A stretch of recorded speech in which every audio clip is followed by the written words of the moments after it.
നമസ്കാരം,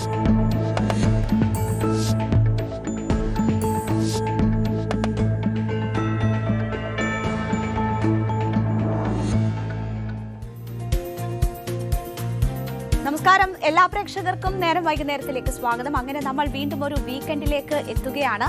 സ്കൂളിലൊക്കെ പഠിക്കുന്ന കുട്ടികളെ സംബന്ധിച്ചാണെങ്കിൽ നാളെ ഇനി അവധി ആണല്ലോ എന്നൊരു ആശ്വാസമായിരിക്കും ഇന്ന് സ്കൂൾ വിട്ടൊക്കെ വരുമ്പോൾ ഉണ്ടാകുന്നത്. സ്റ്റേറ്റ് സിലബസ് ആണെങ്കിൽ ശനിയാഴ്ച അവധിയാണല്ലോ.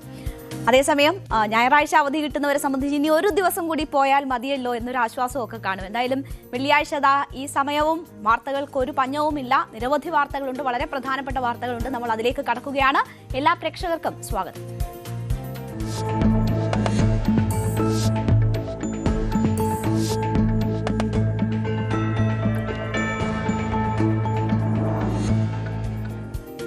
കാസർഗോട്ടേക്കാണ് നമ്മൾ ആദ്യം പോകുന്നത്. ഇപ്പോൾ ഫോക്കസ് വാർത്തകൾക്കപ്പുറം നമ്മളൊരു വലിയ നടുക്കുന്ന ഒരു ദൃശ്യത്തിലേക്കും അതിന്റെ വാർത്തയിലേക്കും പോവുകയാണ്. കാഞ്ഞങ്ങാട് UBMC സ്കൂളിനോട് ചേർന്നുള്ള കൂറ്റൻ കരിങ്കൽ മതിൽ ഇടിഞ്ഞു വീണിരിക്കുന്നു. പള്ളി കോമ്പൗണ്ടിലുള്ള സ്കൂളിൽ ഉച്ച സമയത്തെ ബ്രേക്ക് കഴിഞ്ഞ് വിദ്യാർത്ഥികൾ ക്ലാസ്സിൽ കയറിയ സമയത്താണ് ഈ മതിൽ ഇടിഞ്ഞത്. അതുകൊണ്ട് തന്നെ വലിയ ദുരന്തം ഒഴിവായി. തൊട്ടടുത്ത സ്കൂൾ മതിലിനും വിള്ളലുണ്ടെന്ന് നാട്ടുകാർ പറഞ്ഞു. ജില്ലാ ഭരണകൂടവും വിദ്യാഭ്യാസ വകുപ്പും പരിശോധന നടത്തണം എന്നതാണ് നാട്ടുകാർ ആവശ്യപ്പെടുന്നത്. നടുക്കുന്ന ദൃശ്യങ്ങളാണിപ്പോൾ പുറത്തു വന്നിരിക്കുന്നത്. ആ കരിങ്കൽ ഭിത്തി പൂർണ്ണമായും ഇടിഞ്ഞു വീഴുന്ന കാഴ്ചയാണ്. നമുക്കറിയാം, വടക്കൻ ജില്ലകളിൽ കനത്ത മഴ പെയ്തുകൊണ്ടിരിക്കുന്ന സാഹചര്യമാണ്. പലയിടങ്ങളിലും ഓറഞ്ച് അലർട്ടാണുള്ളത്. അപ്പോൾ ഇത്തരത്തിലുള്ള അപകടങ്ങൾക്കുള്ള സാധ്യത വളരെ കൂടുതലാണ്. അവിടെ വലിയ ഒരു ദുരന്തമാണ് തലനാരിഴയ്ക്ക് ഒഴിവായിരിക്കുന്നത്. കുട്ടികൾ ഇടവേള സമയം കഴിഞ്ഞ് ക്ലാസ്സിനകത്തായിരുന്നത് കൊണ്ടാണ് വലിയ അപകടം ഒഴിവായത്. മറ്റാരും ആ വഴി പോകുന്നുണ്ടായിരുന്നില്ല, ആ സമയത്ത് ആരും പോകുന്നുണ്ടായിരുന്നില്ല. അതുകൊണ്ടാണ് അപകടം ഒഴിവായത്. ഇപ്പോൾ ചില പ്രതികരണങ്ങൾ കൂടി നമുക്ക് കേൾക്കാം. ഇത് ഹോസ്ദുർഗില് പോലീസ് സ്റ്റേഷൻ, ഫയർ സ്റ്റേഷന് മുട്ടിയിട്ടുള്ള സ്ഥലങ്ങളാണ്. അപ്പോൾ ഇവിടെ UBM സ്കൂളിൻ്റെ പള്ളി, ക്രിസ്ത്യൻ പള്ളിയുണ്ട്. ആ പള്ളിയുടെ തൊട്ട് പുറകുവശമാണ് ഈ കാണുന്ന സ്ഥലം. കഴിഞ്ഞ വർഷം ഇവിടെ വലിയ രീതിയിലുള്ള ഒരു അപകടം നടന്നിരുന്നു. അപ്പോൾ ആ അപകടം നടന്ന സമയത്ത് നമ്മൾ മുനിസിപ്പാലിറ്റിയിൽ തഹസീൽദാർക്ക്, മനുഷ്യാവകാശ കമ്മീഷന്, നമ്മൾ കലക്ടർക്കടക്കം, ദുരന്ത നിവാരണ അതോറിറ്റിക്കടക്കം നമ്മൾ കഴിഞ്ഞ വർഷം ഇവിടുത്തെ റെസിഡൻസ് അസോസിയേഷൻ്റെ നേതൃത്വത്തിൽ പരാതി കൊടുത്തിരുന്നു. ഇത് ഭാവിയിൽ വലിയ രീതിയിലുള്ള അപകടം വരാൻ സാധ്യതയുണ്ട്, അടിയന്തര നടപടി സ്വീകരിക്കണം എന്ന് പറഞ്ഞുകൊണ്ട് നമ്മൾ മാസ് പെറ്റീഷൻ കൊടുത്തിരുന്നു. ആ പെറ്റീഷൻ കൊടുത്തതിൻ്റെ ഒരു കോപ്പിയാണിത്, മനുഷ്യാവകാശ കമ്മീഷന് കൊടുത്തതിൻ്റെ കോപ്പിയാണിത്. പക്ഷേ നാളിതുവരെ ഇതിന് വേണ്ടുന്ന അധികൃതർ ഇതിന് വേണ്ടുന്ന ശാശ്വതമായ പരിഹാരം കണ്ടെത്തിയിട്ടില്ല. ഇപ്പോൾ ഈ പള്ളി കമ്മിറ്റിയുടെ നേതൃത്വത്തിൽ ഇപ്പോൾ ഇവിടെ ഒരു മതിൽ കെട്ടിയിരുന്നു. ആ മതിൽ കെട്ടിയത് തന്നെ അശാസ്ത്രീയമായ രീതിയിലാണ്. നിങ്ങൾക്കിപ്പോൾ കാണാൻ പറ്റും, 4 or 5 ഫില്ലർ വെച്ചിട്ടാണ് ഈ ഇത്രയും വലിയൊരു മതിൽ കെട്ടിയത്. അതിൻ്റെ കമ്പിയുടെ കനവും അല്ലെങ്കിൽ ആ ഫില്ലറിൻ്റെ കനവും നോക്കിയാൽ നമുക്കറിയാം ഈ ഫില്ലർ നിൽക്കൂല, ഈ മഴയത്ത് ഇവിടെ നിൽക്കൂല. അപ്പോൾ നാട്ടുകാരുടെ കണ്ണിൽ പൊടിയിടുന്ന തരത്തിലാണ് ഇത്തരത്തിലൊരു നിർമ്മാണ പ്രവൃത്തി ഇവിടെ നടന്നത്. അപ്പോൾ അത് ആധികാരികമായിട്ട് അന്വേഷിക്കണം. ഈ കാര്യങ്ങൾ അന്വേഷിച്ചിട്ട് ഈ ചുറ്റുവട്ടത്ത് ഏകദേശം ഒരു 300-ഓളം കുടുംബങ്ങൾ താമസിക്കുന്നുണ്ട്. അപ്പോൾ ഇത് ഡെയിലി ഒരു 1000-ഓളം ആൾക്കാർ നടന്നു പോകുന്നുണ്ട്. അപ്പോൾ ഇത് വലിയ രീതിയിൽ ജീവന് ഭീഷണി ഉണ്ടാവുന്ന തരത്തിലേക്കാണ് ഈ കാര്യങ്ങൾ നടക്കുന്നത്. നേരത്തെ തന്നെ ഇതൊരു അപകട ഭീഷണിയാണ് എന്ന് തിരിച്ചറിഞ്ഞതും അതിൽ ഇടപെടൽ നടത്തിയതും ആയിട്ടുള്ള കാര്യങ്ങളാണ് അവർ വിശദീകരിച്ചത്. നമുക്കൊപ്പം ഇപ്പോൾ KV ബൈജു സംഭവ സ്ഥലത്ത് നിന്ന് ചേരുകയാണ്.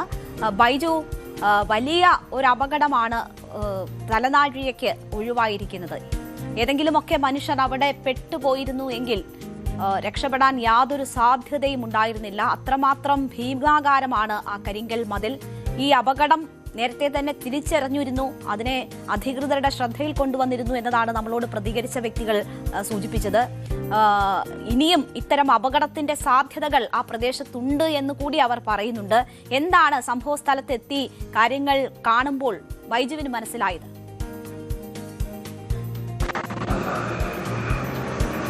രേണുക സൂചിപ്പിച്ചതുപോലെ തന്നെ നടുക്കുന്ന ദൃശ്യങ്ങൾ എന്ന് തന്നെ പറയേണ്ടി വരും. ഉച്ചയ്ക്ക് 2:30 കൂടിയാണ് ഈ UBMC സ്കൂളും അതുപോലെ തന്നെ ഈ പള്ളിയുടെ കോമ്പൗണ്ടിനകത്തുള്ള ഈ മതിലാണ്, കൂറ്റൻ മതിലാണ് ഇത്തരത്തിൽ തകർന്നു വീണത്. നമുക്ക് ദൃശ്യങ്ങളിൽ നിന്ന് കാണാം ഒരുപാട് ആളുകൾ നടന്നു പോകുന്ന ഒരു വഴി കൂടിയാണ്, പ്രത്യേകിച്ച് കുട്ടികളൊക്കെ സഞ്ചരിക്കുന്ന ഒരു വഴിയാണ്. ആ വഴിയിലേക്കാണ് ഇപ്പോൾ ഇത്തരത്തിൽ വലിയ തോതിൽ ആ മതിൽ അങ്ങനെ അപ്പാടെ ഇടിഞ്ഞ് വീഴുന്ന സാഹചര്യം ഉണ്ടായത്. ഇപ്പോൾ ഈ മണ്ണ് നീക്കുന്ന പ്രവൃത്തിയാണ് ഇവിടെ കാണാൻ സാധിക്കുന്നത്.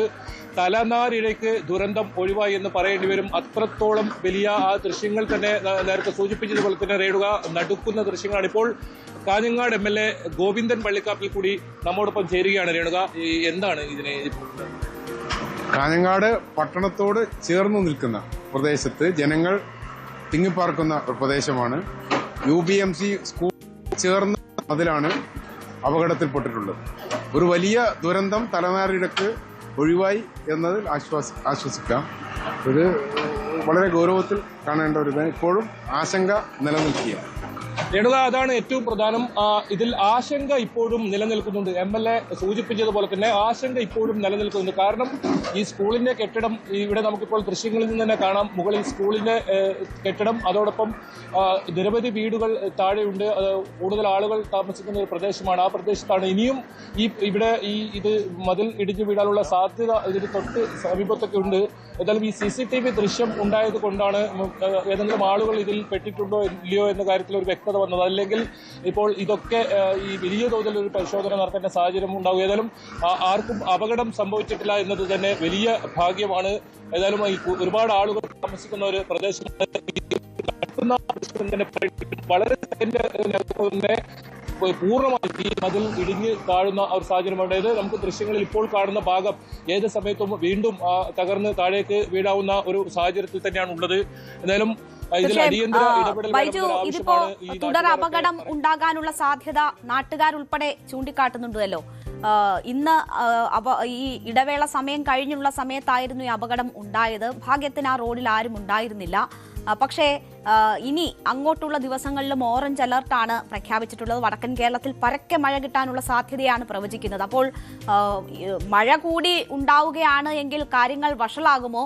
അതുകൂടി മുന്നിൽ കണ്ടുള്ള ജാഗ്രതയോടുകൂടിയുള്ള ഇടപെടൽ ഉണ്ടോ? മറ്റ് സ്കൂൾ കെട്ടിടങ്ങൾ ഉൾപ്പെടെ സംരക്ഷിക്കുന്നതിനും അല്ലെങ്കിൽ അപകടം ഒഴിവാക്കുന്നതിനുമൊക്കെ ഉള്ള ഇടപെടലുകളുണ്ടോ?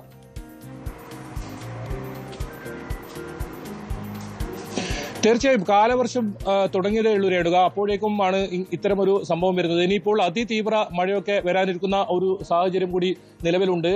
ആ സമയത്ത് ഏതായാലും വലിയ തോതിലുള്ള ജാഗ്രത ഉണ്ടാകണമെന്ന ഒരു മുന്നറിയിപ്പ് തന്നെയാണ് ഈ ദൃശ്യങ്ങളും ഈ ഒരു സംഭവം വിരൽ ചൂണ്ടുന്നത്. ഏതായാലും അത്തരം നടപടികളിലേക്ക് കടക്കണം. കാരണം ഇത് സിവിൽ സ്റ്റേഷൻ, അതുപോലെ തന്നെ പോലീസ് സ്റ്റേഷൻ, RDO ഓഫീസ്, ഇതിന് മൂക്കിന് താഴെയാണ് ഈ ഒരു അപകടം നടന്നത്. മാത്രമല്ല 3 വർഷമായി നിരന്തരം പ്രദേശവാസികൾ ഉൾപ്പെടെ പരാതി നൽകിയ ഒരു സാഹചര്യം കൂടി ഇവിടെ ഉണ്ടെന്നാണ് ചൂണ്ടിക്കാട്ടപ്പെടുന്നത്. അങ്ങനെയാണെങ്കിൽ ഇത് വലിയ തോതിലുള്ള ഒരു അപകടം ക്ഷണിച്ചു വരുന്നതെന്ന് പറയേണ്ടി വരും.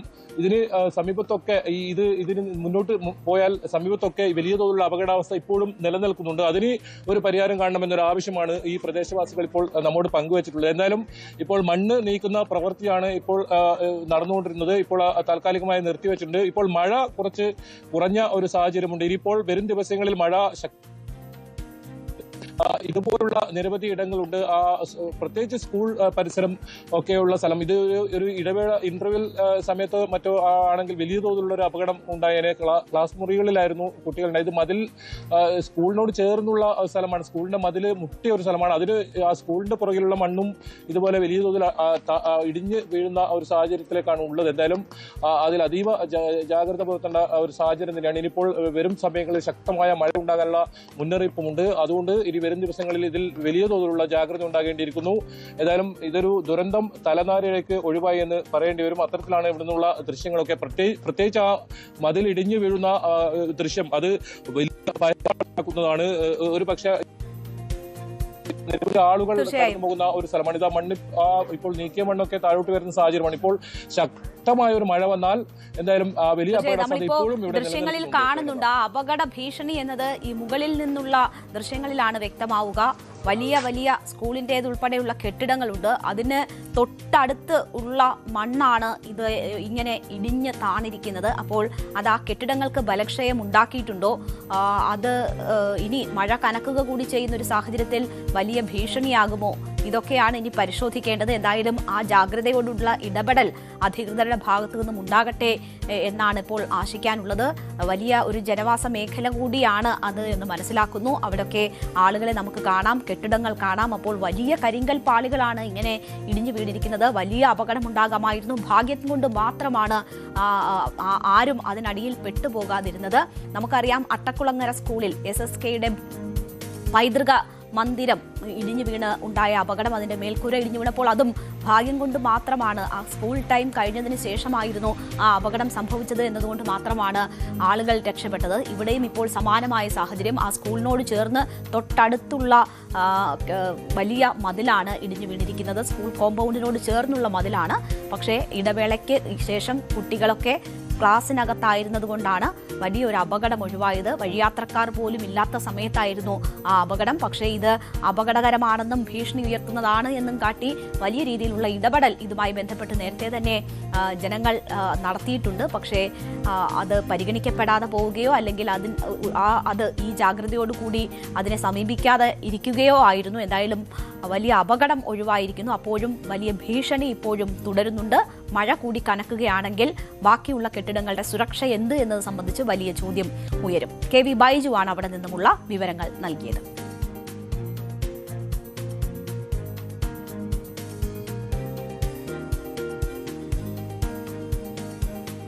CMRL എക്സാലോജിക് സാമ്പത്തിക ഇടപാടുമായി ബന്ധപ്പെട്ട അന്വേഷണത്തിൽ തടസ്സങ്ങളെല്ലാം നീങ്ങിയിരിക്കുകയാണ്. ആ തടസ്സങ്ങളെല്ലാം നീങ്ങിയതോടെ വലവിരിക്കാൻ എൻഫോഴ്സ്മെന്റ് ഡയറക്ടറേറ്റ് തയ്യാറെടുക്കുന്നു എന്ന വിവരങ്ങൾ കൂടി വരുന്നു. ഹൈക്കോടതി ഡിവിഷൻ ബെഞ്ചും അന്വേഷണവുമായി മുന്നോട്ടു പോകാൻ അനുമതി നൽകിയതോടെയാണ് അന്വേഷണം ശക്തമാക്കാൻ ED തീരുമാനിച്ചിരിക്കുന്നത്. തുടർ നടപടികൾ ആസൂത്രണം ചെയ്യുന്നതിനായി ഡൽഹിയിൽ നിന്ന് ഇന്ന് ED ഡയറക്ടർ രാഹുൽ നവീൻ ഉൾപ്പെടെയുള്ള ഉദ്യോഗസ്ഥർ കൊച്ചിയിൽ അടിയന്തര യോഗം ചേർന്നാണ് സ്ഥിതിഗതികൾ വിലയിരുത്തിയിരിക്കുന്നത്. കേസിലെ നിർണായക വ്യക്തികളെ ചോദ്യം ചെയ്യുന്നതിനും തെളിവ് ശേഖരിക്കുന്നതിനുമാണ് പ്രഥമ പരിഗണന നൽകുന്നത്. ആ നീക്കം വീണയിലേക്ക് എത്തുമോ എന്നതാണ് നമ്മൾ പരിശോധിക്കാൻ പോകുന്നത്.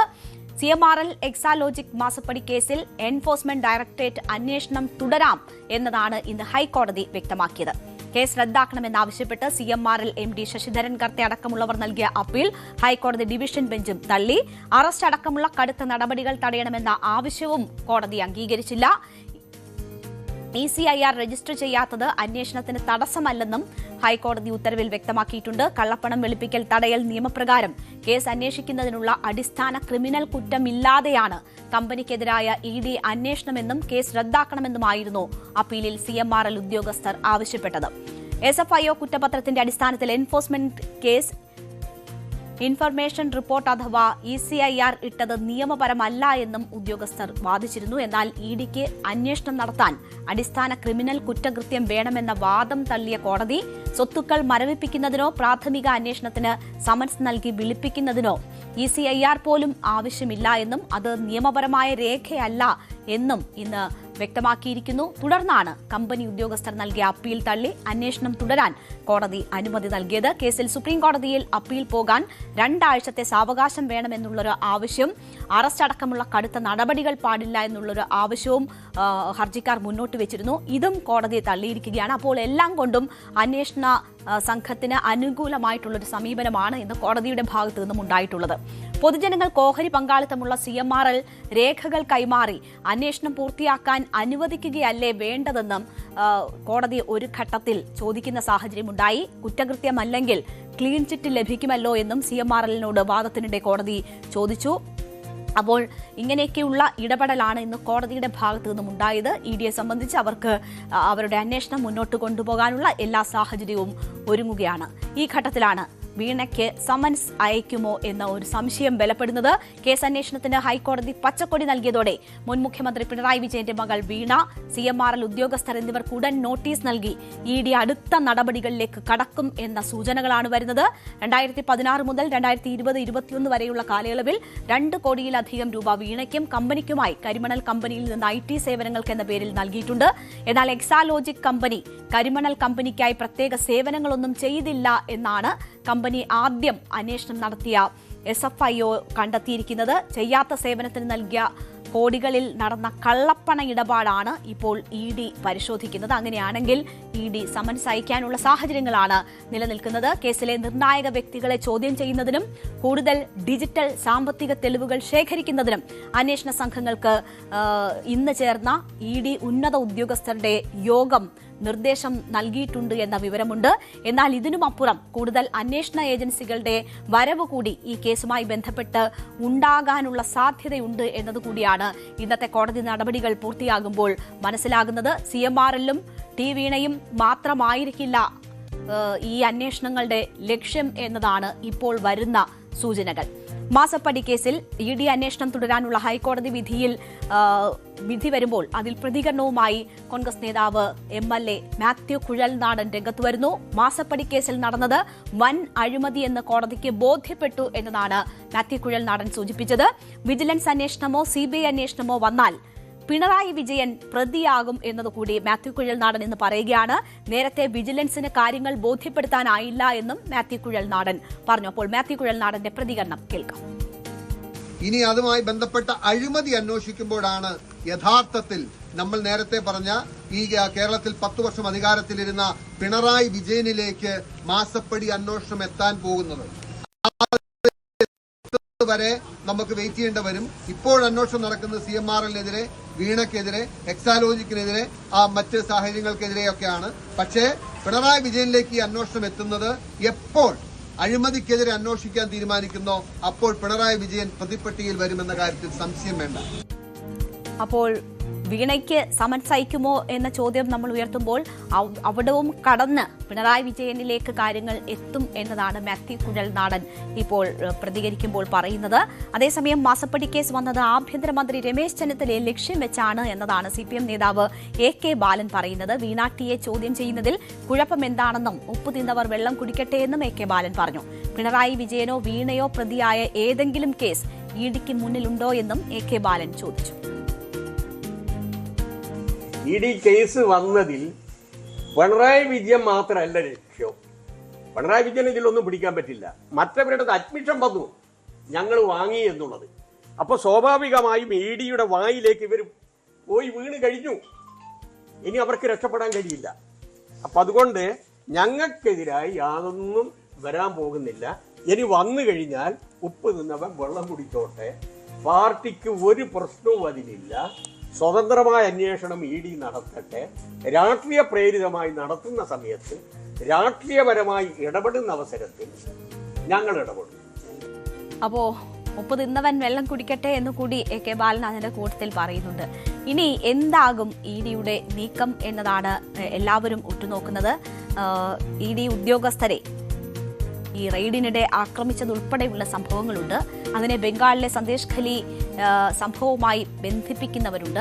അപ്പോൾ ആ ആക്രമണത്തോടാണ്, തിരുവനന്തപുരത്തുണ്ടായ ആക്രമണത്തെയും മുതിർന്ന ED ഉദ്യോഗസ്ഥർ തന്നെ താരതമ്യപ്പെടുത്തുന്നത്. റേഷൻ അഴിമതി കേസുമായി ബന്ധപ്പെട്ട അന്വേഷണത്തിന് 2024 ജനുവരിയിൽ എത്തിയ ED സംഘത്തെ തൃണമൂൽ കോൺഗ്രസ് നേതാവായ ഷാജഹാൻ ഷെയ്ഖിന്റെ അനുയായികൾ ആക്രമിച്ചിരുന്നു.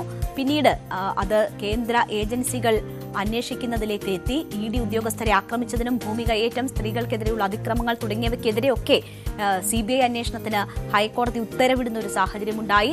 അപ്പോൾ ഈ കേസുമായി ബന്ധപ്പെട്ടും അപ്പോൾ കൂടുതൽ ഏജൻസികളുടെ ഇടപെടലിനുള്ള സാധ്യതയുണ്ടോ, അതിലേക്കാണോ കാര്യങ്ങൾ കടക്കുന്നത് എന്നത് വലിയൊരു ചോദ്യമായി നിലനിൽക്കുകയാണ്. എന്തായാലും കോടതിയിൽ നിന്ന് അനുകൂല സമീപനമാണ് EDയെ സംബന്ധിച്ചുണ്ടായിരിക്കുന്നത്. അപ്പോൾ വീണയിലേക്കും അതിന് മുകളിലേക്ക് ആരിലേക്കെങ്കിലുമൊക്കെ അന്വേഷണം എത്തുമോ എന്നതാണ് ഈ ഘട്ടത്തിൽ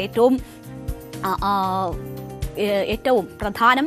വീണയ്ക്കും CMRL കമ്പനിയുമായി ബന്ധപ്പെട്ടും പ്രതിപട്ടികയിലുള്ളവർക്കും ചോദ്യം ചെയ്യലിന് ഹാജരാകാൻ വൈകാതെ ED സമൻസ് അയക്കാൻ തീരുമാനിച്ചിരിക്കുന്നു എന്നതാണ് മനസ്സിലാകുന്നത്. ഹർജിക്കാർ വൈകാതെ സുപ്രീം കോടതിയെ സമീപിക്കാനുള്ള സാധ്യതയുമുണ്ട്. സുപ്രീം കോടതിയെ സമീപിക്കാൻ 2 ആഴ്ച സമയം അനുവദിക്കണമെന്ന് ഹർജിക്കാർ ആവശ്യപ്പെട്ടിരുന്നെങ്കിലും കോടതി അനുവദിച്ചിരുന്നില്ല.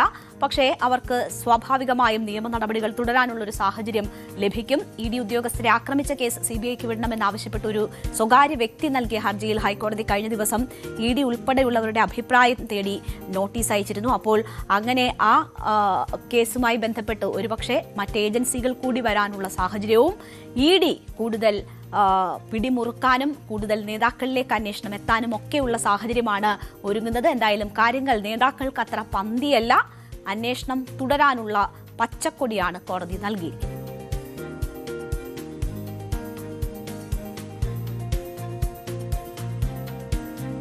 പശ്ചിമേഷ്യ കലുഷിതമായി തന്നെ തുടരുകയാണ്.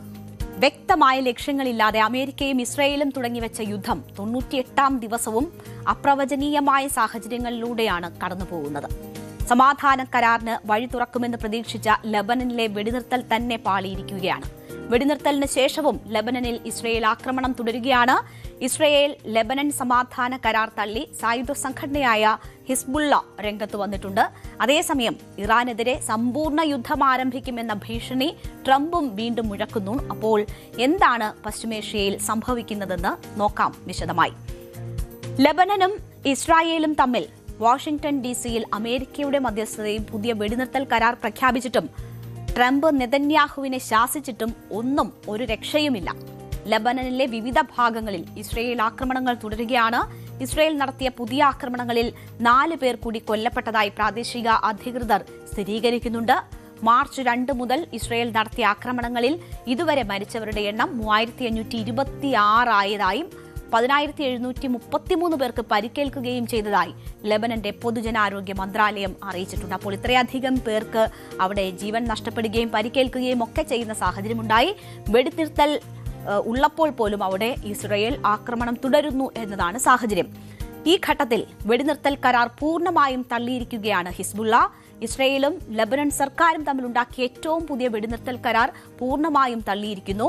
വെടിനിർത്തൽ കരാർ പ്രഖ്യാപിച്ചുവെങ്കിലും ലബനനിൽ ഇസ്രയേലിന്റെ വ്യോമാക്രമണങ്ങൾ തുടരുന്ന പശ്ചാത്തലത്തിലാണ് ഈ തീരുമാനം എന്നതാണ് ഹിസ്ബുള്ള പറയുന്നത്.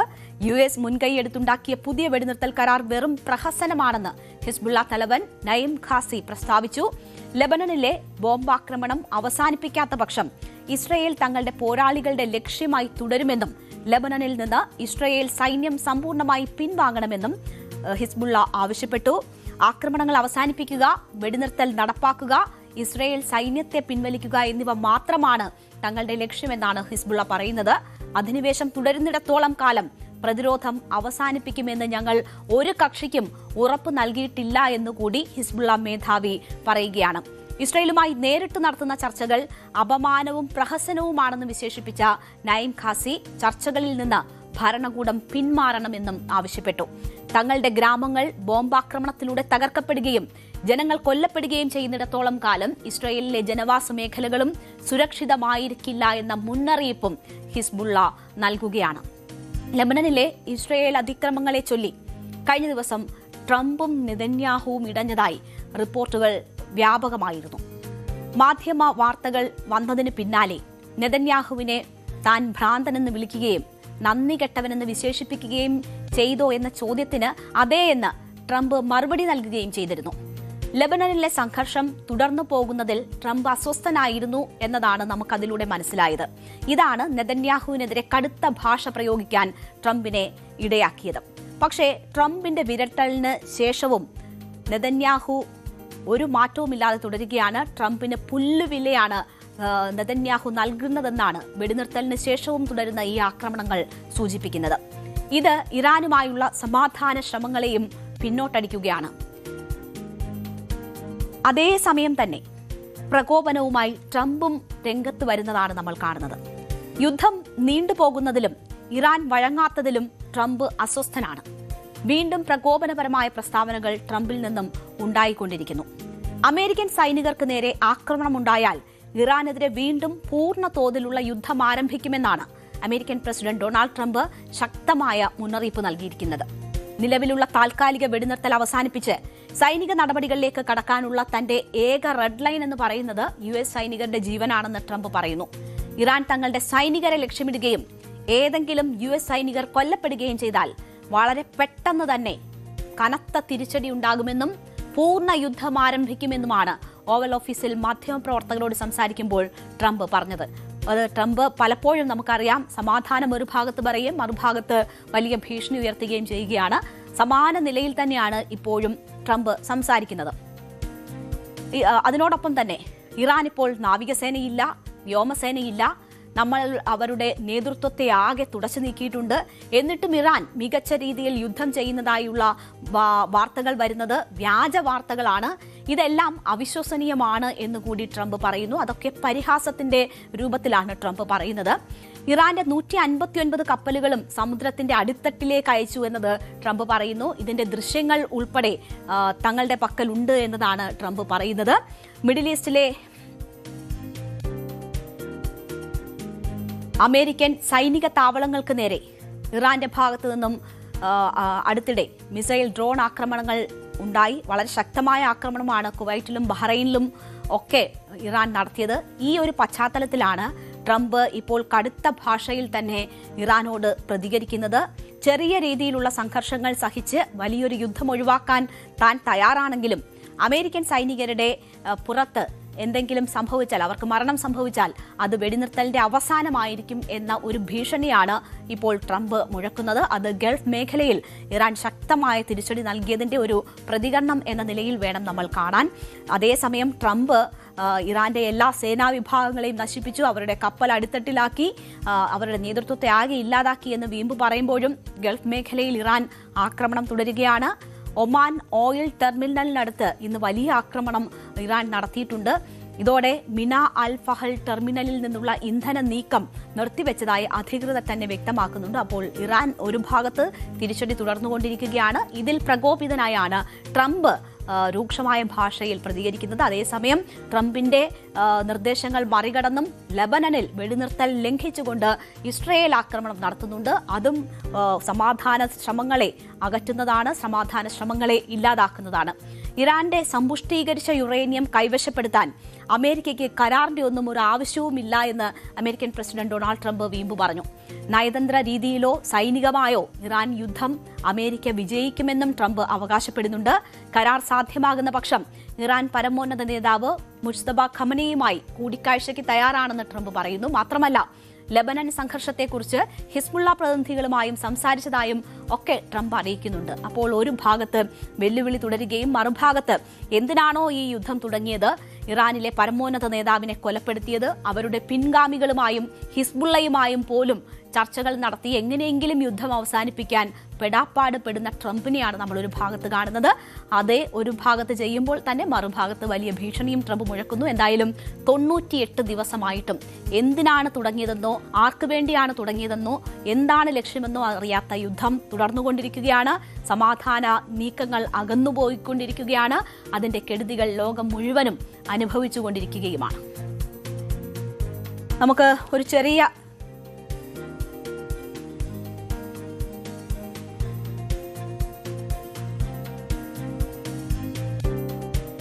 അടുത്ത ഫോക്കസിലേക്ക് നമുക്ക് പോകാം.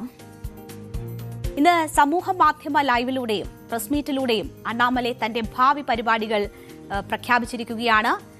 ഇന്ത്യക്കാരനോ തമിഴനോ എന്ന ആശയക്കുഴപ്പം ഉണ്ടായിരുന്നുവെന്നും ഇന്നു മുതൽ പുതിയ വഴിയാണ് എന്നും വ്യക്തമാക്കിയിരിക്കുന്നു അണ്ണാമലൈ. സാധാരണക്കാർക്കായി പുതിയ പാർട്ടി തുടങ്ങുമെന്ന് അറിയിച്ചിരിക്കുന്നു. എല്ലാവരെയും ചേർത്തുള്ള തമിഴ്നാടിന് ചേരുന്ന വിധത്തിലുള്ള രാഷ്ട്രീയമാണ് രൂപപ്പെടുത്തുന്നത് എന്നതാണ് അണ്ണാമലൈ പറയുന്നത്. രാഷ്ട്രീയ പാർട്ടിയായി മാറി അടുത്ത നിയമസഭാ തെരഞ്ഞെടുപ്പിൽ മത്സരിക്കാനാണ് നീക്കം. ഇതിനായി പ്രാദേശിക തലത്തിൽ രാഷ്ട്രീയ നേതാക്കളെ രൂപപ്പെടുത്താൻ പ്രഥമ പരിഗണന നൽകും എന്നതും ചൂണ്ടിക്കാട്ടിയിരിക്കുന്നു. വി ദ ലീഡർ എന്ന ഒരു സൈറ്റിൽ വോളണ്ടിയർമാരാകാനുള്ള അപേക്ഷ നൽകാം എന്നതാണ് അണ്ണാമലൈ ചൂണ്ടിക്കാട്ടിയിരിക്കുന്നത്. മുൻ രാഷ്ട്രപതി അബ്ദുൽ കലാമിന്റെ പേരിൽ പ്രവർത്തകർക്കായി പരിശീലന കേന്ദ്രം തുടങ്ങും. രാഷ്ട്രീയ നിലപാടുകളും എത്തിക്സും പഠിപ്പിക്കാനാണ് APJ Abdul Kalam centre for politics കോയമ്പത്തൂരിൽ തുടങ്ങുന്നതെന്ന് അണ്ണാമലൈ പറയുന്നു. തമിഴ്നാട്ടിൽ ജനിച്ച പ്രഥമ പൗരനായി വളർന്ന കലാം മാർഗദർശിയാണ് എന്ന കാര്യം അദ്ദേഹം സൂചിപ്പിക്കുന്നു. അപ്പോൾ പുതിയ പാർട്ടി തുടങ്ങിക്കൊണ്ട് മുന്നോട്ടു പോകുന്നു എന്ന പ്രഖ്യാപനമാണ് അണ്ണാമലൈ നടത്തുന്നത്. ഇപ്പോൾ ജനകീയ കൂട്ടായ്മ ആദ്യം തുടങ്ങും, പിന്നീട് രാഷ്ട്രീയ പാർട്ടിയാകും. മാറാം മാറ്റാം എന്നതായിരിക്കും മുദ്രാവാക്യം എന്നതാണ് അണ്ണാമലൈ സൂചിപ്പിക്കുന്നത്. മാറ്റം ആഗ്രഹിക്കുന്ന യുവാക്കൾക്കായി പ്രവർത്തിക്കുമെന്നും അദ്ദേഹം പറഞ്ഞു. പാർട്ടിയായി മാറുമ്പോൾ കൃത്യമായ മാനദണ്ഡങ്ങൾ ഉണ്ടാക്കുമെന്നും ഒരാൾക്കും എപ്പോഴും കസേരയുണ്ടാകില്ലെന്നും അണ്ണാമലൈ പറയുകയാണ്. അപ്പോൾ എന്താണ് തന്റെ ഭാവി എന്ന കാര്യത്തിൽ പല അഭ്യൂഹങ്ങൾ, കഴിഞ്ഞ ദിവസങ്ങളിലൊക്കെ വന്ന അഭ്യൂഹങ്ങളെല്ലാം തള്ളിമാറ്റിക്കൊണ്ട് ഇന്ന് ഒരു വ്യക്തത വരുത്തിയിരിക്കുകയാണ് അണ്ണാമലൈ. ഇന്ന് 2 തരത്തിൽ ജനങ്ങളോട് സംവദിച്ചു. ഒന്ന് സമൂഹ മാധ്യമം വഴിയും മറ്റൊന്ന് പ്രസ് മീറ്റിലൂടെയുമായിരുന്നു. അപ്പോൾ എന്താണ് തന്റെ പുതിയ പാർട്ടി എന്നുള്ള പ്രഖ്യാപനം നടത്തുകയാണ്, ഭാവി പരിപാടികൾ എന്താണ് എന്നുള്ള ഒരു പ്രഖ്യാപനം നടത്തുകയാണ് അണ്ണാമലൈ. ஒரு புதிய அரசியலை, அடிப்படை கட்டமைப்பை மாற்றக்கூடிய அரசியலை உருவாக்க வேண்டும் என்கின்ற ஒரு எண்ணத்தோடு இன்னைக்கு ரொம்ப பண்போடு சொல்லிவிட்டு அதே இயக்கத்திலிருந்து வெளியே வருகின்றேன். இன்றிலிருந்து நம்முடைய ஒரு புதிய பாதை, ஒரு புதிய இயக்கம், ஒரு புதிய பொலிட்டிக்கல் மூவ்மெண்ட், அடிப்படையிலிருந்து ஒரு புதிய பரிமாணத்தோடு பார்வையோடு பார்க்கக்கூடிய ஒரு விதத்தில் தான் நம்முடைய மூவ்மெண்ட்டை நம்ம ஆரம்பிக்கணும். நீங்கள் எல்லோரும் சேர்ந்து இணைஞ்சு அதை ஆரம்பிக்கணும் அப்படிங்கிறது என்னுடைய பெரிய ஆசைங்க. ഇപ്പോൾ തമിഴ് സ്വത്വം ഉയർത്തിപ്പിടിക്കാൻ അണ്ണാമലൈ നീക്കം നടത്തുന്നുണ്ട്. അതിലൂടെ പുതിയ ഭാവി കെട്ടിപ്പടുക്കുക എന്നതാണ് അണ്ണാമലൈ ലക്ഷ്യം വെക്കുന്നത്. നിങ്ങൾ തമിഴനാണോ ഇന്ത്യനാണോ എന്ന് എല്ലാവരും തന്നോട് ചോദിക്കാറുണ്ട്. ഞാൻ ലക്നൌവിലും ഡൽഹിയിലും തുടങ്ങി ഇന്ത്യയിലെ കുറേ സംസ്ഥാനങ്ങളിൽ പഠനത്തിന്റെയും ജോലിയുടെയും ഭാഗമായിട്ടൊക്കെ സഞ്ചരിച്ചിട്ടുണ്ട്. അതിനാൽ താനൊരു ഇന്ത്യനാണ് എന്ന് അണ്ണാമലൈ പറയുന്നു. എന്നാൽ തമിഴ് പാരമ്പര്യം എന്നും താൻ കൊണ്ടു നടക്കുന്നുണ്ട് എന്നതും പറയുന്നുണ്ട്. അപ്പോൾ തമിഴ് പാരമ്പര്യം ഉയർത്തിപ്പിടിക്കാനുള്ള ശ്രമമാണ് അണ്ണാമലൈ നടത്തുന്നത്. BJP തമിഴ്നാടിന്റെ എല്ലാ പ്രശ്നങ്ങളും പരിഹരിക്കണമെന്നതായിരുന്നു തന്റെ ആഗ്രഹം എന്ന് അണ്ണാമലൈ സൂചിപ്പിച്ചു. എന്നാൽ തമിഴ്നാടിന്റെ അടയാളത്തോടൊപ്പം BJP നിൽക്കണമെന്ന് താൻ ആഗ്രഹിച്ചു. അത് നടന്നില്ല. അതുകൊണ്ടാണ് അന്ന് JP നദ്ദയോടൊപ്പം എല്ലാം സംസാരിച്ച് BJPയിൽ എത്തിയത്. BJP തമിഴ്നാടിന്റെ പാരമ്പര്യത്തിന് വേണ്ടി നിൽക്കണം, അതിനുവേണ്ടി തനിക്ക് പറ്റുന്നത് പോലെയെല്ലാം താൻ പരിശ്രമിച്ചു. കേന്ദ്ര നേതൃത്വവുമായി പക്ഷേ പല വിഷയങ്ങളിലും അഭിപ്രായ വ്യത്യാസമുണ്ടായിരുന്നു എന്നും അണ്ണാമലൈ തുറന്നു പറയുകയാണ്. ഈ തെരഞ്ഞെടുപ്പിൽ BJP തനിച്ച് മത്സരിക്കണമെന്ന അഭിപ്രായം പലവട്ടം കേന്ദ്ര നേതൃത്വത്തെ അറിയിച്ചിരുന്നു. BJPയെ എതിർക്കുന്നില്ലെന്നും എന്നാൽ തമിഴ്നാടിന് ദോഷമാകുന്നത് ആര് ചെയ്താലും എതിർക്കുമെന്നും അദ്ദേഹം വ്യക്തമാക്കി. കാഴ്ചപ്പാടുകൾ തമ്മിൽ ഒത്തുപോകുന്നില്ല എന്നാണ് BJP അംഗത്വം രാജിവെച്ചുകൊണ്ടുള്ള കത്തിൽ അണ്ണാമലൈ പറഞ്ഞത്. ത്രിഭാഷാ നയം ഉൾപ്പെടെയുള്ള വിഷയങ്ങളിൽ കേന്ദ്ര സർക്കാരുമായി അണ്ണാമലൈക്ക് വിയോജിപ്പുകൾ ഉണ്ടായിരുന്നു. അത് പരസ്യമായി തന്നെ പ്രകടിപ്പിക്കുന്നത് നമ്മൾ കണ്ടിട്ടുണ്ട്. 9ാം ക്ലാസ് വിദ്യാർത്ഥികൾക്ക് ഈ അധ്യയന വർഷം മുതൽ 3 ഭാഷകൾ നിർബന്ധമാക്കിയ കേന്ദ്ര വിദ്യാഭ്യാസ മന്ത്രാലയത്തിന്റെ വിജ്ഞാപനം പിൻവലിക്കണമെന്ന് അണ്ണാമലൈ ആവശ്യപ്പെട്ടിരുന്നു. അപ്പോൾ അതിൽ ഒക്കെയുള്ള വിയോജിപ്പാണ് ഇപ്പോൾ പാർട്ടി വിടുന്നതിലേക്ക് എത്തിച്ചിരിക്കുന്നത്. അതിനൊപ്പം അദ്ദേഹത്തിനെതിരെ എടുത്ത നടപടി, അദ്ദേഹത്തിന്റെ അധ്യക്ഷ സ്ഥാനത്ത് നിന്ന് മാറ്റി നിർത്തി കൊണ്ടുള്ള ഒരു നീക്കം BJPയുടെ ഭാഗത്തു നിന്നും ഉണ്ടായതും പാർട്ടിയുമായി അകലുന്നതിന് കാരണമായി. കഴിഞ്ഞ ദിവസങ്ങളിൽ നമ്മൾ ഇതിന്റെയൊക്കെ വിശദാംശങ്ങൾ പരിശോധിച്ചതാണ്. 2020 അണ്ണാമലൈ BJPയിൽ ചേർന്നത്. 21 മുതൽ 25 വരെ പാർട്ടിയുടെ തമിഴ്നാട് അധ്യക്ഷനായിരുന്നു. സംസ്ഥാനത്ത് പാർട്ടിയുടെ പ്രതിച്ഛായ വർദ്ധിപ്പിക്കുന്നതിനും ദ്രാവിഡ പാർട്ടികളുടെ മേധാവിത്വം തകർക്കുന്നതിനും ഈ കാലയളവിൽ അണ്ണാമലൈ ശ്രമിച്ചുകൊണ്ടേയിരുന്നു.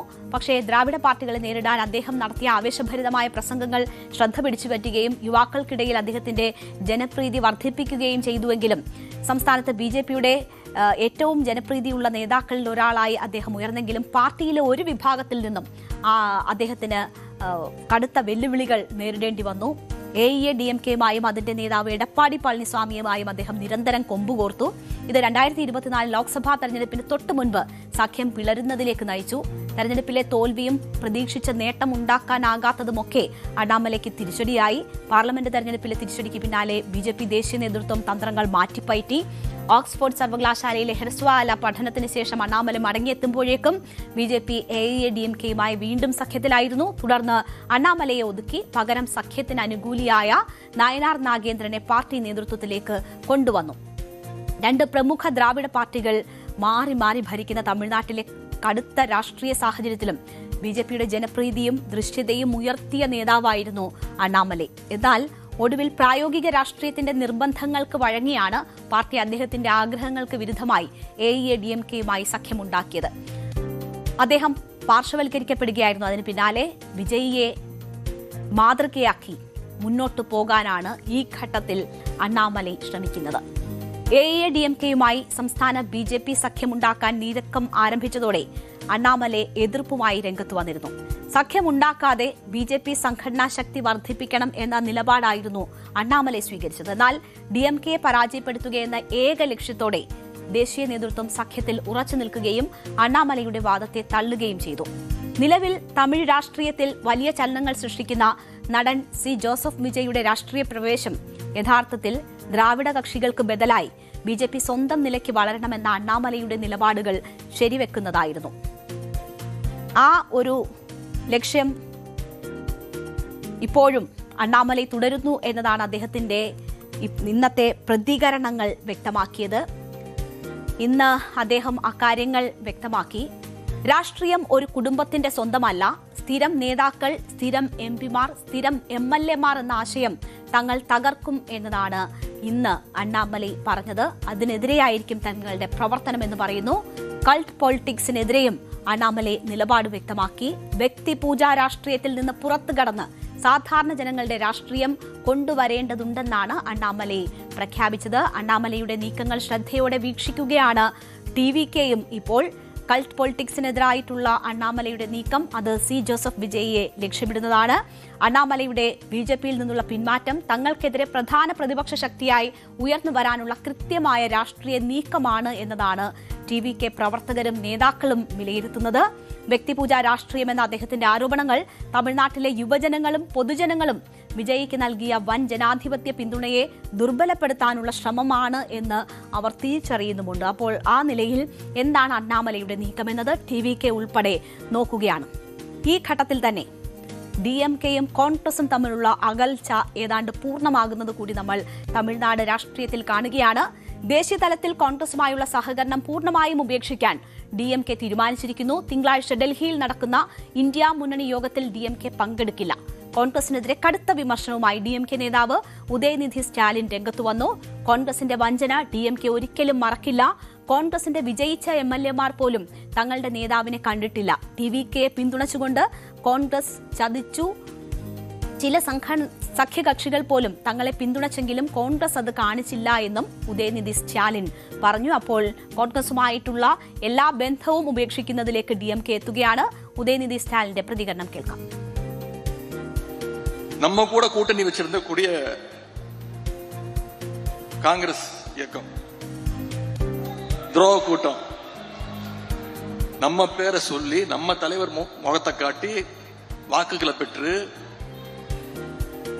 தலைவரை பார்த்து ஒரு நன்றி கூட சொல்லாம ஓடி போச்சு. அந்த நன்றி கெட்ட கூட்டம் திமுக காரன் என்னைக்கும் மறக்க மாட்டான், மறக்க கூடாது.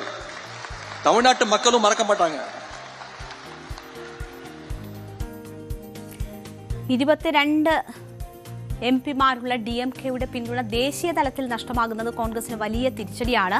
തമിഴ്നാട്ടിൽ ഇരു പാർട്ടികളും തമ്മിലുള്ള ഏറ്റുമുട്ടൽ കൂടുതൽ ശക്തമായിരിക്കുകയാണ്. ഈ സാഹചര്യമാണ് എന്തായാലും DMK കോൺഗ്രസുമായി അകലുമ്പോൾ സൃഷ്ടിക്കപ്പെടാൻ പോകുന്നത്. അവിടെയാണ് അണ്ണാമലൈ ഒരു പുതിയ രാഷ്ട്രീയ നീക്കം നടത്തുന്നത് എന്നതുകൂടിയാണ് നമ്മൾ കാണുന്നത്. ദ്രാവിഡ രാഷ്ട്രീയ പോരുകളെ അപ്രസക്തമാക്കിക്കൊണ്ടാണ് തമിഴ്നാട്ടിൽ 2 വർഷം മാത്രം പഴക്കമുള്ള സി ജോസഫ് വിജയുടെ TVK അധികാരത്തിലെത്തിയത്. തമിഴ് സ്വത്വം ഉയർത്തിപ്പിടിച്ച് വിജയുടെ തന്നെ വഴി പിന്തുടരാനാണ് അണ്ണാമലയും ഇപ്പോൾ ശ്രമിക്കുന്നത്. അതിന് അനുകൂലമായ എല്ലാ ചേരുവകളുമുള്ള പ്രൊഫൈലാണ് അണ്ണാമലയുടേത്. വിജയ് റിയലിലെ ഹീറോയാണെങ്കിൽ റിയൽ ലൈഫിലെ ഹീറോ തന്നെയാണ് അണ്ണാമലൈ. കോൺഗ്രസുമായി DMK ഉടക്കിപ്പിരിയുമ്പോൾ സഖ്യത്തിന് ശക്തി കുറയുകയാണ്. പാർട്ടി വളർത്താൻ അണ്ണാമലയ്ക്ക് മുന്നിൽ 4 വർഷങ്ങളുണ്ട്. അണ്ണാമലയുടെ പ്ലാൻ നടക്കുകയാണെങ്കിൽ ഒരുപക്ഷേ TVKയും അണ്ണാമലയുടെ പാർട്ടിയും തമ്മിലാകും അടുത്ത നിയമസഭാ തെരഞ്ഞെടുപ്പിലെ നേർക്കുനേർ പോരാട്ടം. നമുക്ക് ഒരു ചെറിയ ഇടവേള എടുക്കാം. അതിനുശേഷം മറ്റു വാർത്തകളിലേക്ക് എത്താം.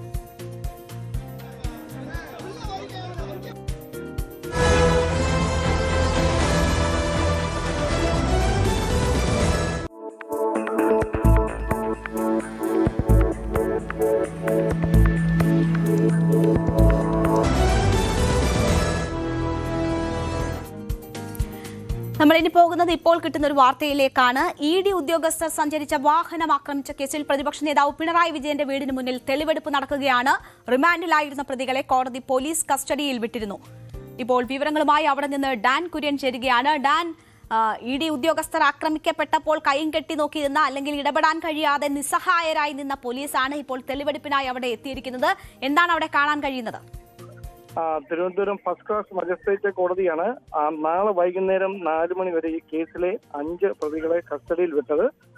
അവരുമായാണ് ഇപ്പോൾ പ്രതിപക്ഷ നേതാവ് പിണറായി വിജയന്റെ ബേക്കറി ജംഗ്ഷനിലുള്ള സ്വകാര്യ വസതിക്ക് സമീപം തെളിവെടുപ്പുമായി എത്തിയിരിക്കുന്നത്. നമുക്കറിയാം, കഴിഞ്ഞ ആഴ്ച ഇവിടെ വെച്ചായിരുന്നു തെളിവെടുപ്പ് കഴിഞ്ഞ് പരിശോധന കഴിഞ്ഞ് മടങ്ങിയ ED ഉദ്യോഗസ്ഥർക്ക് നേരെ വ്യാപകമായ ആക്രമണം ഉണ്ടായത്. 2 വാഹനങ്ങളാണ് അന്ന് പ്രതിഷേധങ്ങൾക്കിടെ തല്ലി തകർക്കുന്ന സാഹചര്യമുണ്ടായത്. അതുമായി ബന്ധപ്പെട്ട് ഗുരുതരമായ വകുപ്പുകൾ ചുമത്തി രാജ്യദ്രോഹ കുറ്റത്തിന് സമാനമായ തരത്തിലുള്ള വകുപ്പുകൾ ചുമത്തിക്കൊണ്ട് 300 പേർക്കെതിരെയാണ് മ്യൂസിയം പോലീസ് FIR രജിസ്റ്റർ ചെയ്തത്. അതിൽ 25 പേർ അറസ്റ്റിലാകുകയും ചെയ്തു. ആദ്യം അറസ്റ്റിലായ 5 പേരെയാണ് ഇന്ന് കോടതിയിൽ കേസ് വാദിക്കുന്നതിനിടെ പോലീസ് കസ്റ്റഡിയിൽ വാങ്ങിയിരിക്കുന്നത്. നാളെ വൈകുന്നേരത്തിന് മുമ്പ് തെളിവെടുപ്പ് പൂർത്തിയാക്കുക. അതോടൊപ്പം ഈ അക്രമ സംഭവങ്ങൾക്ക് പിന്നിൽ ആസൂത്രിത സ്വഭാവം ഉണ്ടോ എന്ന് പരിശോധിക്കുക. അതുമായി ബന്ധപ്പെട്ട കാര്യങ്ങൾ ഇവരിൽ നിന്ന് ചോദിച്ചറിയുക എന്നതാണ് അന്വേഷണ സംഘത്തിന് മുമ്പിലെ പ്രധാനപ്പെട്ട വെല്ലുവിളി. കഴിഞ്ഞ ദിവസം ഈ കേസിന്റെ അന്വേഷണ ചുമതല കന്റോൺമെന്റ് അസിസ്റ്റന്റ് കമ്മീഷണർക്ക് കൈമാറിക്കൊണ്ട് തീരുമാനമായിരുന്നു. തിരുവനന്തപുരം റേഞ്ച് IG-യുടെ മേൽനോട്ടത്തിൽ ചേർന്ന ഉന്നതതല യോഗത്തിലാണ് ഈ കേസിന്റെ അന്വേഷണം കന്റോൺമെന്റ് AC നേരിട്ട് നടത്തണമെന്ന തീരുമാനത്തിലേക്ക് എത്തിയത്. അതിന് പിന്നാലെ ED ഡയറക്ടർ ഉൾപ്പെടെ കൊച്ചിയിൽ എത്തുകയും ഈ സംഭവങ്ങളെ കുറിച്ച് റിപ്പോർട്ട് തേടുകയും ഒക്കെ ചെയ്യുന്ന സാഹചര്യം ഉണ്ടായിരുന്നു. അതടക്കം വളരെ ഗൗരവത്തോടെ തന്നെയാണ് കേന്ദ്ര ആഭ്യന്തര മന്ത്രാലയം നോക്കിക്കാണുന്നത്. ED ഉദ്യോഗസ്ഥർക്ക് നേരെ നടന്ന ഔദ്യോഗിക കൃത്യനിർവഹണത്തിനെതിരെ ഉണ്ടായ അക്രമ സംഭവങ്ങളെ ഒരിക്കലും ഗൗരവം കുറച്ച് കാണാനാകില്ല എന്നും അത് രാജ്യദ്രോഹ കുറ്റമായി തന്നെ വിലയിരുത്തേണ്ടി വരുമെന്നുമുള്ള പരാമർശങ്ങൾ മുൻകൂർ ജാമ്യാപേക്ഷ പരിഗണിക്കുന്നതിനിടയിൽ കഴിഞ്ഞ ദിവസം കോടതിയുടെ ഭാഗത്തു നിന്ന് തന്നെ ഉണ്ടായതാണ്. അതിനിടയിലാണ് ഇപ്പോൾ ശേഷിക്കുന്നവർക്ക് വേണ്ടിയുള്ള അന്വേഷണം ഒരു വശത്ത് തുടരുന്നതിനിടെ കസ്റ്റഡിയിൽ വിട്ടുകിട്ടിയ 5 പേരുമായുള്ള തെളിവെടുപ്പിലേക്ക് പോലീസ് കടന്നത്.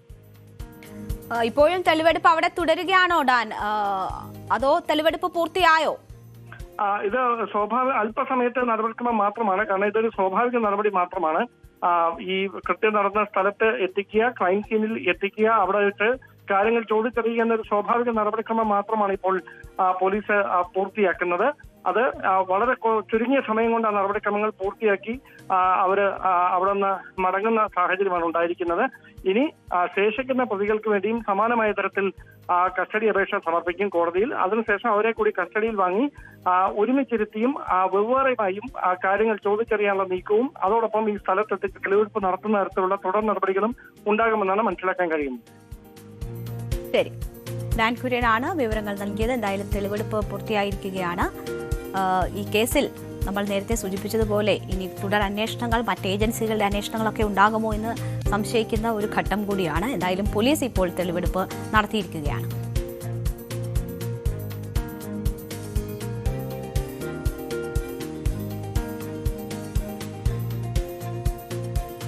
CPM മുൻ സംസ്ഥാന സെക്രട്ടറി കോടിയേരി ബാലകൃഷ്ണന്റെ മരണത്തിന് ശേഷം നേതാക്കൾ കുടുംബത്തെ തിരിഞ്ഞു നോക്കിയില്ലെന്ന ആരോപണവുമായി ഭാര്യ വിനോദിനി. കേരളത്തിലെ ഉന്നതനായ PB അംഗം അവഗണിക്കുന്നു. കോടിയേരിയുടെ മരണശേഷം ഫോൺ വിളിച്ചാൽ എടുക്കാറില്ല. MV ഗോവിന്ദനെ ലക്ഷ്യം വെച്ച് ഗുരുതര വിമർശനമാണ് വിനോദിനി ഉന്നയിച്ചത്. ഒരു മാസികയ്ക്ക് നൽകിയ അഭിമുഖത്തിലാണ് വിനോദിനിയുടെ വിമർശനങ്ങൾ. കോടിയേരിയുടെ മരണശേഷം CPMന്റെ ഉന്നത നേതൃത്വത്തിൽ നിന്ന് നേരിട്ടത് ക്രൂരമായ അവഗണനയാണെന്നാണ് വിനോദിനി പറയുന്നത്. നേതാക്കൾ കുടുംബത്തെ തിരിഞ്ഞുപോലും നോക്കിയില്ല. കേരളത്തിൽ പ്രധാന സ്ഥാനം വഹിക്കുന്ന PB അംഗം ആവശ്യത്തിന് വിളിച്ചാൽ ഫോൺ എടുക്കാറില്ല. 4 വർഷത്തിനിടെ ഒരിക്കൽ പോലും കുടുംബത്തിന്റെ സൗഖ്യം അന്വേഷിച്ചില്ല എന്നും പറയുന്നു. പച്ചക്കുതിര എന്ന മാസികയിലെ അഭിമുഖത്തിലാണ് വിനോദിനി കോടിയേരിയുടെ ഈ തുറന്നു പറച്ചിൽ വന്നിട്ടുള്ളത്. കോടിയേരിയുടെ വിയോഗശേഷം 4 വർഷം പിന്നിടുകയാണ്. മരണവും സംസ്കാരവും കഴിഞ്ഞപ്പോൾ എല്ലാവരും പിരിഞ്ഞുപോയി. നേതൃത്വത്തിൽ നിന്ന് പിന്നെ ആരെയും കുടുംബത്തിന്റെ സുഖവിവരം അന്വേഷിച്ച് കണ്ടില്ല എന്ന കാര്യം അവർ പറയുന്നുണ്ട്. പോക്കറ്റിൽ നിന്ന് ഫോൺ എടുത്തൊന്ന് വിളിക്കാൻ പോലുമുള്ള മനസ്സ് കാണിച്ചിട്ടില്ല എന്നതാണ് ചൂണ്ടിക്കാട്ടുന്നത്. ഒരു പ്രധാന കാര്യം പറയാൻ, പാർട്ടിയിലെ ഒരു പ്രധാന നേതാവിനെ താൻ പലതവണ ഫോണിൽ വിളിച്ചു. കാര്യസാധനത്തിന് എന്തെങ്കിലും ആണെന്നോർത്താകണം അദ്ദേഹം ഫോൺ എടുത്തില്ല, തിരിച്ചു വിളിച്ചതുമില്ല എന്നാണ് വിനോദിനി പറയുന്നത്. അത് പിണറായി വിജയനാണോ എന്ന സംശയത്തിന് പിണറായി വിജയൻ ഫോൺ എടുക്കുമെന്നും എടുക്കാൻ പറ്റാത്തത്ര തിരക്കുണ്ടെങ്കിൽ അടുത്ത ആദ്യ അവസരത്തിൽ തന്നെ തിരിച്ചു വിളിക്കുമെന്നും വിനോദിനി പറയുമ്പോൾ MV ഗോവിന്ദനെ ലക്ഷ്യം വെച്ചാണ് ഗുരുതര വിമർശനം എന്നത് വ്യക്തമാവുകയാണ്. കോടിയേരിയുടെ മരണത്തിന് ശേഷം കുടുംബം പാർട്ടി നേതൃത്വവുമായി അകൽച്ചയിലായിരുന്നു. 2023 ലഹരിക്കേസിൽ നിന്ന് കുറ്റവിമുക്തനാക്കിയിട്ടും പാർട്ടി അംഗത്വം പുനഃസ്ഥാപിച്ചു കിട്ടാൻ ബിനീഷ് കോടിയേരി 3 വർഷം കാത്തിരിക്കേണ്ടി വന്നു. തളിപ്പറമ്പ് മണ്ഡലത്തിൽ നിന്ന് നിയമസഭയിലേക്ക് മത്സരിച്ച മുൻ ജില്ലാ സെക്രട്ടേറിയറ്റ് അംഗം TK ഗോവിന്ദൻ വിജയിച്ച ശേഷം കോടിയേരിയുടെ വീട്ടിലെത്തിയിരുന്നു. അന്ന് ആര് വന്നാലും സ്വീകരിക്കുമെന്നാണ് വിനോദിനി മാധ്യമങ്ങളുടെ ചോദ്യത്തിന് മറുപടി നൽകിയത്. മാസികയിൽ വന്ന അഭിമുഖവുമായി ബന്ധപ്പെട്ട് കൂടുതൽ പ്രതികരണത്തിനായി മാധ്യമങ്ങൾ വിനോദിനിയെ ബന്ധപ്പെട്ടിരുന്നുവെങ്കിലും കൂടുതൽ പ്രതികരണത്തിനില്ല എന്നാണ് അവർ പറഞ്ഞിരിക്കുന്നത്. നമുക്കറിയാം CMRL എക്സാലോജിക് കേസിന്റെ പശ്ചാത്തലത്തിൽ കോടിയേരിയുടെ മക്കളോട് പാർട്ടി കാണിച്ചത് ഇരട്ട നീതി ആണ് എന്ന തരത്തിൽ പല കോണിൽ നിന്നും വിമർശനങ്ങൾ ഉയരുന്നുണ്ട്. അത് വലിയ ചർച്ചയാകുന്നുമുണ്ട്. 2023 ലഹരിക്കേസിൽ നിന്ന് കുറ്റവിമുക്തനാക്കിയിട്ടും പാർട്ടി അംഗത്വം പുനഃസ്ഥാപിച്ചു കിട്ടാൻ ബിനീഷ് കോടിയേരി 3 വർഷമാണ് കാത്തിരിക്കേണ്ടി വന്നത്. ഇത് പല ആരോപണങ്ങൾക്കും ഇടയായിരുന്നു. ആ ആരോപണ മുന നീളുന്നത് MV ഗോവിന്ദന് നേരെയായിരുന്നു. നമുക്കറിയാം ഈ ED റെയ്ഡ് നടക്കുന്ന സമയത്ത് ബിനീഷ് കോടിയേരി അവിടെ അതിനെതിരെ പ്രതിഷേധിക്കുന്നവർക്കൊപ്പം ഉണ്ടായിരുന്നു. ഇത് തന്റെ കടമയാണ് പാർട്ടിക്കൊപ്പം നിൽക്കുമ്പോൾ എന്നതാണ് ബിനീഷ് കോടിയേരി ചൂണ്ടിക്കാട്ടിയത്. അപ്പോൾ അതുമായി ബന്ധപ്പെട്ടുള്ള ചർച്ചകൾ വളരെ സജീവമായിരുന്നു. ബിനീഷ് കോടിയേരിക്കെതിരെ കേസ് വരുമ്പോൾ അന്ന് പിണറായി വിജയൻ നടത്തിയ പരാമർശങ്ങൾ ചൂണ്ടിക്കാണിക്കപ്പെട്ടു. അപ്പോൾ ഇരട്ട നീതിയാണ് പാർട്ടിയിലുള്ളത് എന്നത് സംബന്ധിച്ചുള്ള ചർച്ചകൾ കൊടുമ്പിരി കൊണ്ടിരിക്കുകയാണ്. ഇപ്പോൾ ഇങ്ങനെയുള്ള തുറന്നു പറച്ചിലുകൾ വിനോദിനിയുടെ ഭാഗത്തു നിന്നും ഉണ്ടാകുന്നത്. എന്നും പാർട്ടിക്കൊപ്പമാണെന്നും പ്രശ്നങ്ങൾ തുറന്നു പറയാനുള്ള സ്വാതന്ത്ര്യം ഉൾപാർട്ടി വേദികളിൽ അനിവാര്യമെന്നുകൂടി വിനോദിനി കോടിയേരി അഭിമുഖത്തിൽ പറഞ്ഞു വെക്കുന്നുണ്ട്. എന്തായാലും തെരഞ്ഞെടുപ്പ് തോൽവിയിൽ നേതൃത്വത്തിനെതിരെ താഴ്ത്തട്ടിലൊക്കെ കടുത്ത വിമർശനം ഉയരുമ്പോഴാണ് കോടിയേരി ബാലകൃഷ്ണന്റെ കുടുംബത്തിന് ഇങ്ങനെയൊരു ദുരനുഭവം ഉണ്ടായെന്ന് തുറന്നു പറയേണ്ടി വരുന്നത്. തളിപ്പറമ്പിൽ ഭാര്യയെ സ്ഥാനാർത്ഥിയാക്കിയതിൽ MV ഗോവിന്ദനെതിരെ ഉയർന്ന വിമർശനങ്ങൾക്ക് പിന്നാലെയാണ് MV ഗോവിന്ദനെ തന്നെ ലക്ഷ്യമിട്ട് വിനോദിനിയും തുറന്നു പറച്ചിൽ നടത്തുന്നത്. ഇനി ഇത് ഏതൊക്കെ തരത്തിൽ ചർച്ചയാകുന്നു എന്നത് നമ്മൾ കാത്തിരുന്ന് തന്നെ കാണണം. എന്തായാലും MV ഗോവിന്ദനാണ് പ്രതിക്കൂട്ടിലായിരിക്കുന്നത്. എന്നും പാർട്ടിക്കൊപ്പം നിന്ന, പാർട്ടിക്ക് വിധേയനായി നിന്ന കോടിയേരി ബാലകൃഷ്ണന്റെ കുടുംബത്തിനാണ് ഇത്തരമൊരു ദുരനുഭവം പാർട്ടിയിൽ നിന്ന്, മുതിർന്ന നേതാവിൽ നിന്നുണ്ടായത് എന്നത് വലിയ രീതിയിൽ ചർച്ചയാകും, സംശയമില്ല.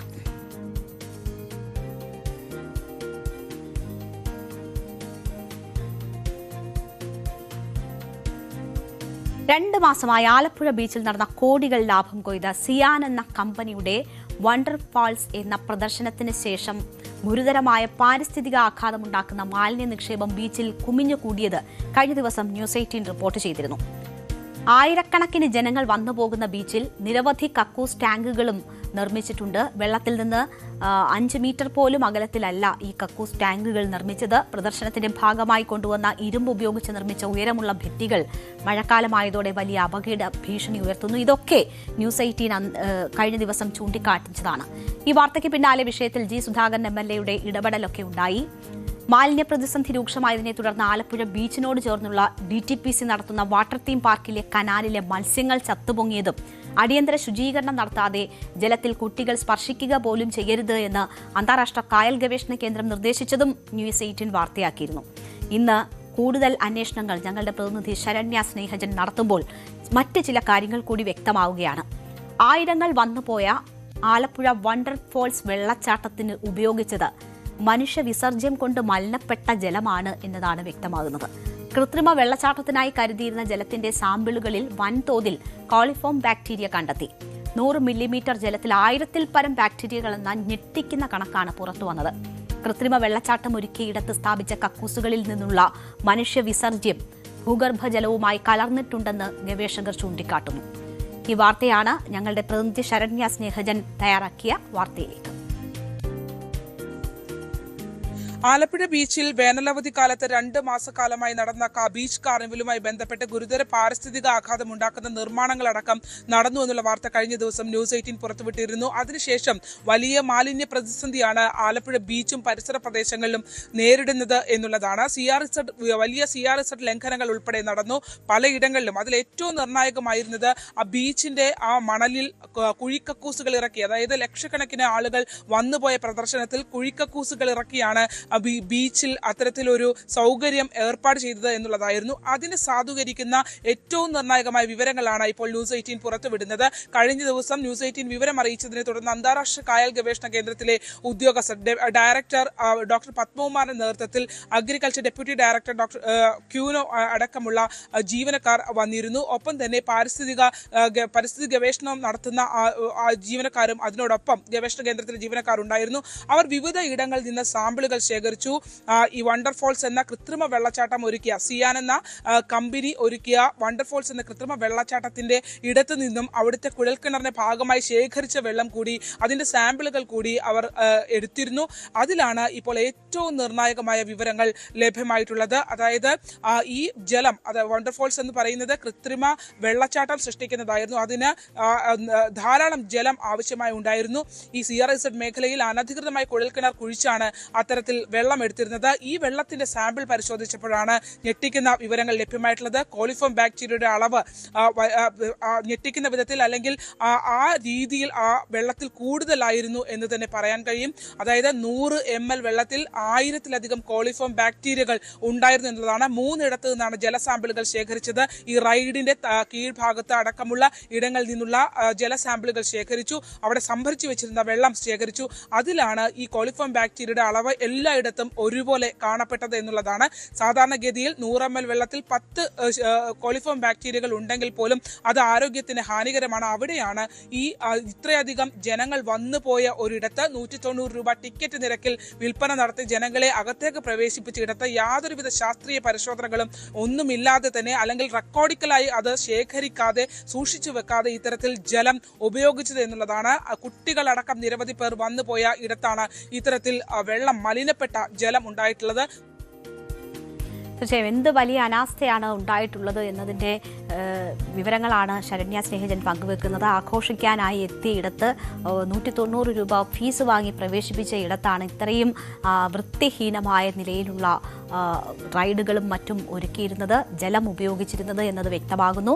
അപ്പോൾ ഇതൊക്കെ ആരുടെ ഉത്തരവാദിത്വമാണ്, ആരാണ് ഇതിനൊക്കെ കുടപിടിക്കുന്നത് എന്ന ചോദ്യം വളരെ ശക്തമാവുകയാണ്. നമുക്കറിയാം ജലജന്യ രോഗങ്ങൾ എന്തുമാത്രം അപകടം വരുത്തുന്നതാണെന്ന്. അവിടെയാണ് വലിയൊരു വീഴ്ച സംഭവിച്ചിരിക്കുന്നത്. എന്തായാലും ഈ വിഷയത്തിൽ കൃത്യമായ ഇടപെടലുകളും അന്വേഷണവും ഉണ്ടാകണം എന്നതാണ് ന്യൂസ് 18 ചൂണ്ടിക്കാട്ടാനുള്ളത്. ന്യൂസ് 18 അന്വേഷണം തുടരുകയാണ്. ഇന്നത്തെ നമ്മുടെ സമയം ഇവിടെ അവസാനിക്കുന്നു. ഇടവേളയ്ക്ക് ശേഷം ലൈവ് അറ്റ് 6 കാണാം. എല്ലാ പ്രേക്ഷകർക്കും നന്ദി.